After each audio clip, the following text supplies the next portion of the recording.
it's interesting, therefore, that as we go, it's not a matter of looking up to Paul as the master of the Bible.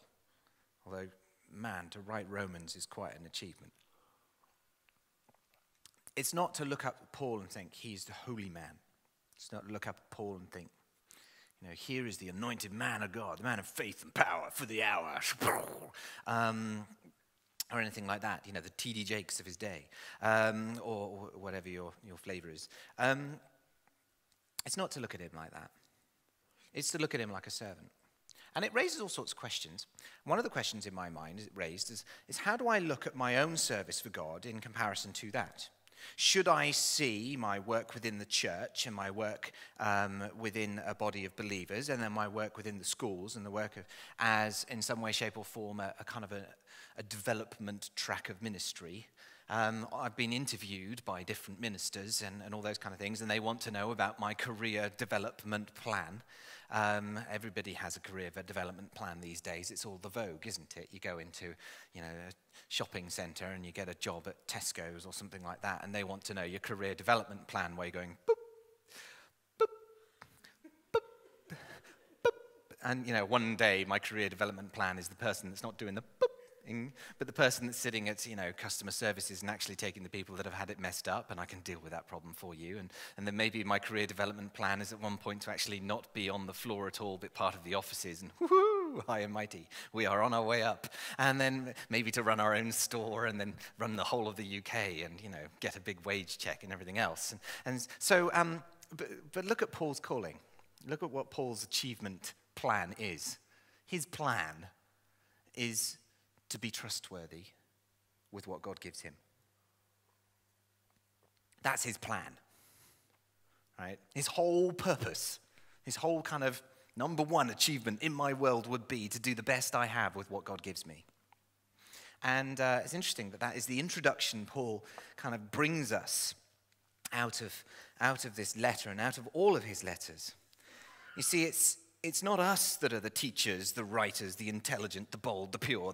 It's not us. It's Christ that is the intelligent, the master, the bold, the pure, the great figure to which we are the bondservant of. It's not that when you go into a church and you kind of join a church and you become a member of the church, you become a bondservant of Keith Jackson. That's not the way it works. Keith Jackson is actually the bondservant of Christ. I'm the bondservant of Christ. You are bondservants of Christ. We are all bondservants of Christ. And the other interesting thing about that therefore flows is that the church minister is not the servant of the church. You don't pay his wage for him to become your servant. That's interesting. Keith was talking about how he gets a nice job because you pay his wage for him to pray and for him to read the Bible. It's not the case, actually. He has made a commitment to become a bondservant of Christ for your benefit. And therefore, what he has been entrusted with is you. And his service to you, for you, and everything else is part of his service for Christ. And so you can't hold him accountable for his service to you. God holds him accountable for his service to you. And that's the way it works. And so his whole purpose of being is not to make you happy, but to serve you as best as he possibly can in representing Christ to you and what the grace means to you and what life and hope and faith and work to develop your faith, nurture you, develop your gifts, your ministries and everything else so that you may become trustworthy and further bondservants of Christ. And that's the way it works. And so that is out of this kind of statement comes this whole concept of ministries. You see, it is Christ who is the master. It is Christ who is the Lord. It's not your mate down the street that constantly talks about you and who you look up to enough that you want to be like. It's not the best grand master in the lodge. It's not the best salesman in England that you should be looking to and comparing yourself with. Often as people, we make people almost our lords. Somebody spoke over you and they made a judgment of you, and you allowed that to settle into your heart and your life, and you compare yourself by that judgment every moment of your life. It can happen very strongly with parents. So maybe a parent has said, unless you do this, I'm never going to consider you to have made it. And so suddenly everything that you do is judged by the standard of, have I achieved that yet? Have I made that point yet? Am I good enough at this yet? Can I do that? Am I well enough? Am I strong enough? Am I fit enough? Am I good enough? Have I made enough out of myself? And so this kind of standard of justice, of right, of legality, of law, of what a Lord has spoken over you, we can make all sorts of things in our life Lord. This statement says that it's Christ who's the Lord. It's his name, it's his glory, it's his power, it's his goodness, it's his authority over us, it's his status that we place when we place Christ as Lord. It's his grandeur, it's his majesty.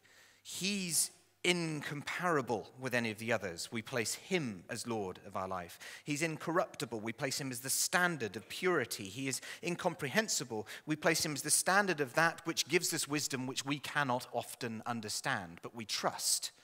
Not trust out of a blind faith, but trust because out of tried and tested practice, we know that his word is good and good for us and good for our lives. It is him that is irrefutable, unchanging, unwavering, untiring, and undefeatable. The Lord of lords, the King of kings, the Prince of peace, the governor, the counselor, the master, the teacher. It is him who's the healer, truth, savior, and coming king.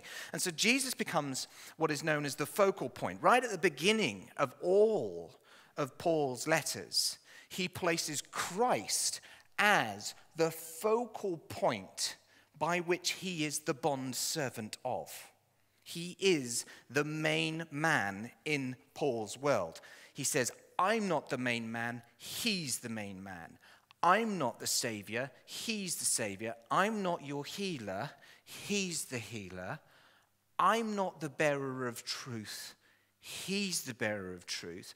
I'm not your source of wisdom, he is your source of wisdom. I am not your source of authority. He is your source of authority. I'm not the one that can sort your world out. He is the one that sorts your world out.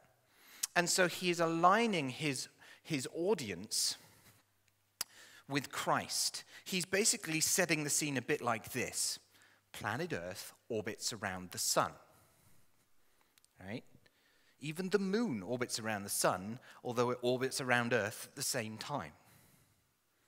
In other words, the gravitational focus of Paul's universe is Christ, and he orbits Christ. It is his movements, his territory, his position, his locality, his state of being is determined by Christ, determined by his gravitational focus, not any other thing in this world. What other things do we put as the gravitational focus of our lives? I mean, even in the last week, I've dealt with some pastoral issues where people have struggled with addiction, or they have a particular thing which is in their world, which they have made the focus of their lives. And so a desire to be satisfied, or to be accepted, or to belong, or a desire to feel free, or a desire to indulge particular fantasies or feelings, or a desire to have a certain amount of stuff becomes the focal point of their lives. So rather than place Christ as Lord of their lives, they become bond servants of riches, or bond servants of their own feelings, or bond servants of fame or glory, or even their own intelligence. And only by feeding this do I feel my sense of, I'm doing okay, I'm doing well. Well done, good and faithful servant, says the riches, because more has come into the bank. And so all of this becomes something which we bond servant ourselves to. And let me ask you a question. In the same way that Christ should become the gravitational focus of our lives, and many of these other things kind of become objects of gravity for us, and we feel ourselves drawn towards them. Even this evening, some of you will go home and you'll feel yourself drawn towards a particular way of being, or tomorrow morning when you pick the phone up and there's the first call and you have an opportunity to be standing up for Christ, or to indulge something in your world. The kind of the draw away from that bondservant to this becomes something. What is it that draws you? What is it that kind of pulls you? It doesn't always conquer you. It doesn't always manage to get you in its direction. But sometimes there are things that draw us away from Christ towards circling this thing. And some of you may have found for years you've ended up circling the wrong thing. You've ended up just going round and round in circles around this thing, and it's drawn you in. And this whole idea of being a bondservant has very much to do with the idea of what do you orbit? What does your world revolve around? What is it that draws you in?